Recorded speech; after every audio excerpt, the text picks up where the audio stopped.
चलिए बिना किसी देरी के आज के इस विश्लेषण की शुरुआत करते हैं। आज हम मानव इतिहास के सबसे बड़े और सच कहूं तो सबसे विवादास्पद बदलाव के बारे में बात करने वाले हैं। जरा सोचिए, लाखों सालों तक इंसान इस धरती पर बस एक मेहमान की तरह भटकता रहा, लेकिन फिर कुछ ऐसा हुआ जिसने हमारे वजूद की पूरी कहानी ही पलट कर रख दी। अब यहां एक बहुत ही उकसाने वाला सवाल सामने आता है। क्या ऐसा हो सकता है कि एक आजाद, घुमंतू जीवन को छोड़कर एक जगह बसने का और खेती करने का जो फैसला था, वो इंसानियत की सबसे भयानक गलती थी? ये सवाल इतिहास के पन्नों को एक बिल्कुल नए चश्मे से देखने पर मजबूर कर देता है। भाग 1, इतिहास का 96% हिस्सा। तो शुरुआत करते हैं मानव वजूद की इस बुनियाद से, जब शहरों, खेतों या अपनी खुद की जमीन जैसी बातों का कोई अता पता ही नहीं था। और सबसे हैरानी की बात क्या है पता है? हमारे पूरे मानव इतिहास के 96% हिस्से तक जीवन बिल्कुल अलग था। जिंदा रहने का मतलब था 20 से 30 लोगों के छोटे छोटे समूहों में रहना, शिकार करना और खाने की तलाश में हमेशा चलते रहना। मतलब कोई स्थायी घर नहीं, कोई पता ठिकाना नहीं। ये जिंदगी हमेशा एक सफर में रहती थी। प्रकृति को गहराई से समझना और जो कुछ भी मिले उसे आपस में बांटना ही अस्तित्व बचाए रखने की असली कुंजी थी। अब जिंदा रहने की इतनी जद्दोजहद के बावजूद मध्य प्रदेश की भीमबेटका गुफाओं की चित्रकारी से साफ पता चलता है कि उनके अंदर कमाल के कलाकार छिपे थे। और सबसे बड़ी बात, ये समाज पूरी तरह समतावादी था। अमीर या गरीब जैसा कोई कॉन्सेप्ट ही नहीं था, सब बराबर थे। भाग 2, जलवायु संकट का उत्प्रेरक। तो फिर अचानक ऐसा क्या हुआ जिसने सब कुछ बदल दिया? आइए देखते हैं कैसे एक भयानक पर्यावरणीय झटके ने इंसान को अपना रास्ता बदलने पर मजबूर कर दिया। इस घटना को यंगर ड्रायस कहते हैं। ये समझ लीजिए कि अचानक से एक छोटा सा हिमयुग आ गया। संभवतः ग्लेशियरों के पिघलने से समुद्री धाराएं रुक गईं, जिससे इतनी भयंकर ठंड और सूखा पड़ा कि जंगल सिकुड़ने लगे। मैमथ जैसे विशालकाय जानवर खत्म होने की कगार पर आ गए और पूरी दुनिया में ऐसा भयंकर अकाल पड़ा जो पहले कभी नहीं देखा गया था। सीरिया के अबू हुरैरा जैसे पुराने स्थलों से जो सबूत मिले हैं, वो बताते हैं कि पुराने तरीकों से पेट भरना अब नामुमकिन हो गया था। भुखमरी एकदम सिर पर खली थी और सच कहें तो खाने की तलाश में पैदा हुई इसी घोर हताशा ने एक बहुत बड़े क्रांतिकारी बदलाव की नींव रखी। भाग 3, खेती की शुरुआत। इसी हताशा और सर्वाइवल की जद्दोजहद के बीच एक ऐसा यूरेका मोमेंट आया जिसने इंसानी प्रजाति की दिशा हमेशा के लिए पलट दी। जैसे जैसे मौसम फिर से गर्म होने लगा, दुनिया के अलग अलग कोनों में खेती की स्वतंत्र रूप से शुरुआत हुई। चाहे वो मध्य पूर्व में गेहूं और जौ हो, चीन की नदियों के पास चावल हो या फिर अमेरिका में मक्का।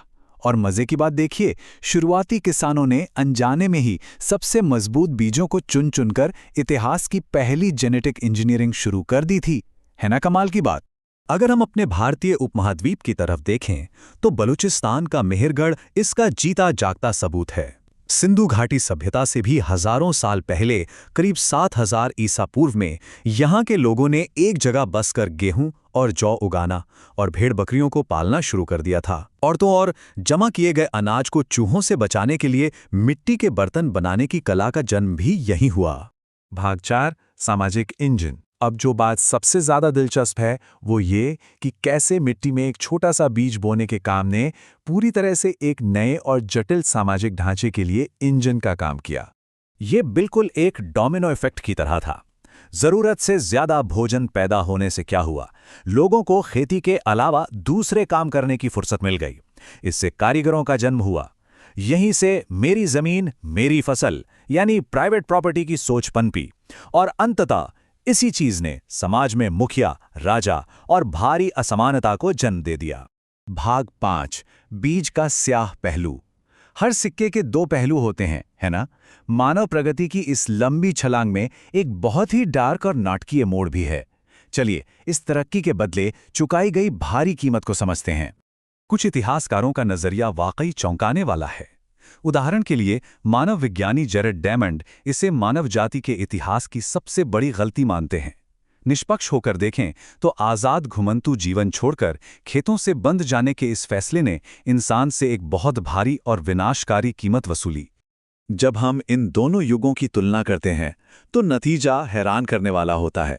शिकारी संग्राहक लोग दर्जनों तरह के फल और मांस खाते थे, जिससे उन्हें बेहतरीन पोषण मिलता था।